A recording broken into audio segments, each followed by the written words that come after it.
আজকে আমি তোমাদের সঙ্গে লতি চিংড়ির একটা রেসিপি শেয়ার করব। তো এটার জন্য কচু লতিগুলোকে ভালো করে ধুয়ে পরিষ্কার করে কেটে নিয়ে আমি ওর মধ্যে একে একে দিয়ে দিয়েছি পেঁয়াজ কুচি, আদা রসুন কাঁচা লঙ্কা বাটা, নুন, হলুদ গুঁড়ো, ধনে গুঁড়ো, জিরে গুঁড়ো, লঙ্কা গুঁড়ো এবং কিছুটা পরিমাণে সর্ষের তেল। এটা দিয়ে আমি ভালো করে মেখে রেখে দিয়েছি মিনিট 10।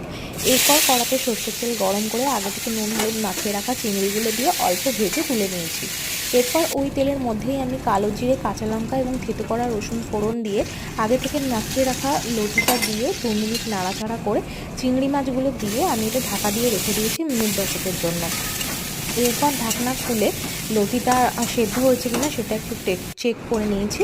এর মধ্যে আমি কোনো জল অ্যাড করিনি, লতি এবং পেঁয়াজের জলেই লতিটা সেদ্ধ হয়েছে। এরপর আমি আবার মিনিট 5-এর জন্য চাপা দিয়ে দিয়েছি এবং জল শুকিয়ে গেলে একদম শুকনো করে নামিয়ে নিয়েছি। গরম ভাতের সঙ্গে এটা একবার ট্রাই করে দেখবেন।